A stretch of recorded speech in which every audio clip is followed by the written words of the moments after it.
Sunday সবাইকে। সন্ধে হলে মনে হয় এটা ওটা খাই, আর আমি তো স্ট্রিট ফুডের পোকা, মানে সমস্ত স্ট্রিট ফুডের মাঝখানে আমাকে বসিয়ে দিলে মনে হয় সবচেয়ে বেশি ভালো হয়। আজকে সানডে, তো বাড়িতে যথারীতি ফুচকা পাপড়ি চাট নিয়ে এসেছি। আর মানে এই যে আলুটা এত সুন্দর মাখা হয়, ভাজা মশলা, বাদাম, সিদ্ধ কাঁচা লঙ্কা, আলু, সমস্ত কিছু দিয়ে এই যে ফুচকার যে স্টাফিংটা হয় না, এটা দুর্দান্ত। যাই হোক, জিভে জল আসছে। আর এটা হচ্ছে যথারীতি পাপড়ি চাট।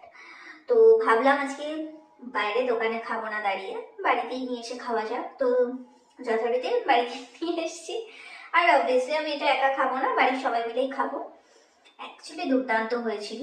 আমার তো সানডেটা আজকে বেশ ভালোই কেটেছে। আমি জানি এগুলো ভীষণ আনহেলদি, কিন্তু কিছু করার নেই আসলে। মানে কি আর বলবো, এখন তোমরা অনেকে অনেক কিছু বলতে পারো যে এত ভুলভাল খাওয়া ঠিক নাই, সেটা আমিও জানি, কিন্তু কিছু বলার নেই আর কি। ঠিক আছে, মাঝে মধ্যে একটু হতেই পারে।